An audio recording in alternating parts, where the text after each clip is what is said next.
Hello everyone and welcome back to a new video of your Polyglot Academy. Today it's lesson 29 and we're going to talk about how to form the past simple in German with the perfect. So let's start. Now first we're going to talk about how to form it. Now the first thing we're going to do is to conjugate the verb sein or haben, depending on the context, to the present simple. And this verb is going to be the auxiliary verb of the whole tense. The second part of the perfect is going to be the past participle of the main verb, which is going to follow the auxiliary verb sein or haben, depending on the context. Now let's take a look at an example. Here we're going to conjugate spielen to the perfect. Spielen means to play. Firstly, we're going to conjugate the auxiliary verb to the present simple, in this case haben. So we're going to have ich habe, du hast, er hat, wir haben, sie haben, ihr habt. The second thing we're going to do is to conjugate the past participle of the main verb. So it's going to be the past participle of spielen.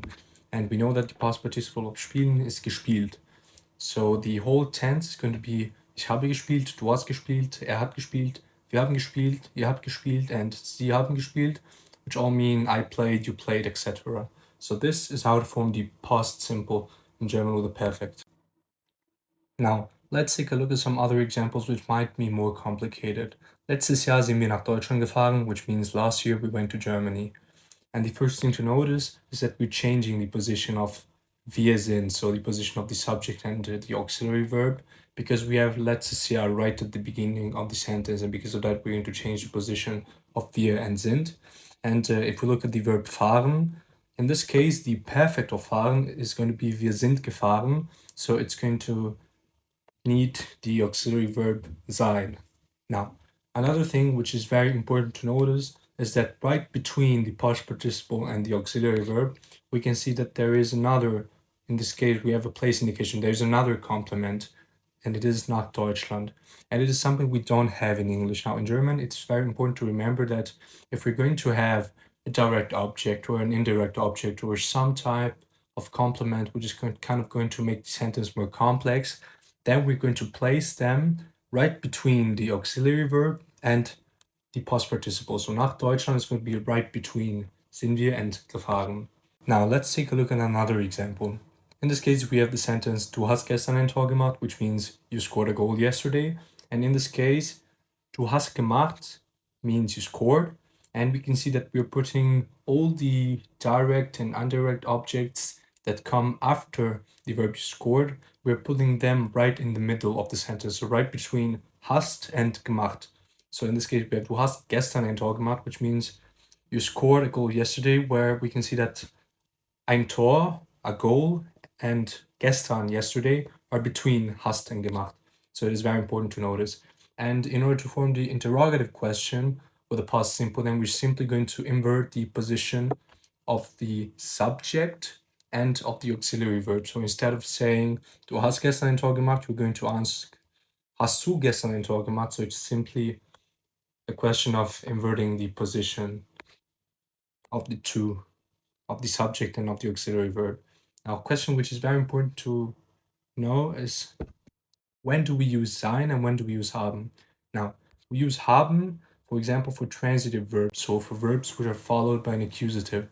Here you can see an example. Ich habe meinen Bruder angerufen, which means I called my brother. And you can see that we're using haben for the verb anrufen, which means to call, because in this case, it's being followed by the accusative mein Bruder. And we can follow from that anrufen is a transitive verb, so we're going to use haben.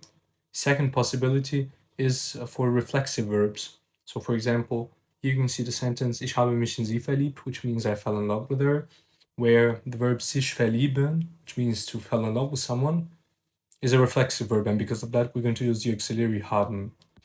Third case is for verbs that indicate atmospheric phenomena. You can see an example. Es hat gestern geregnet, which means it rained yesterday, and because it rained, we're going to use haben because it's indicating an atmospheric phenomenon. The fourth case is for state verbs like legen, stehen, etc. You can see an example. Du hast hier lange gelegen, which means you have been lying here for a long time. The last case is for verbs that indicate a duration, a beginning, or the end of something. And such verbs include verbs like dauern, beginnen, etc. Here you can see an example sentence. Die Veranstaltung hat 3 Stunden gedauert, which means the event lasted 3 hours. And because it's indicating the duration of the event in this case, we are going to use haben as an auxiliary. Now for sein, we only have 3 cases. Firstly, we're going to use sein for verbs of movement, such as gehen, fahren, fliegen, etc. Here you can see an example. Ich bin nach Köln mit dem Auto gefahren. I went to Cologne by car. And because gefahren is a verb of movement, we're going to use bin as an auxiliary, so the verb sein. The second possibility we have for sein is going to be for verbs that describe a change of state or a verb that cannot be performed in the passive, such as bleiben, aufwachen, sterben, warten, etc. Here you can see an example. Ich bin zu Hause geblieben, which means I stayed at home. And because bleiben is a verb that cannot be performed in passive, then we're going to use the auxiliary sign. So in this case, we have been for this case.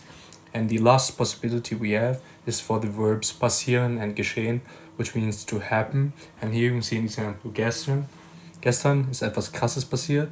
Yesterday something crazy happened. And because we have the verb to happen, we're going to use ist as an auxiliary. Now, in order to successfully end this lesson, here are some exercises. Complete the sentences by inserting the correctly conjugated auxiliaries. And please write down in the comments your answers and I will get to you, I will correct them.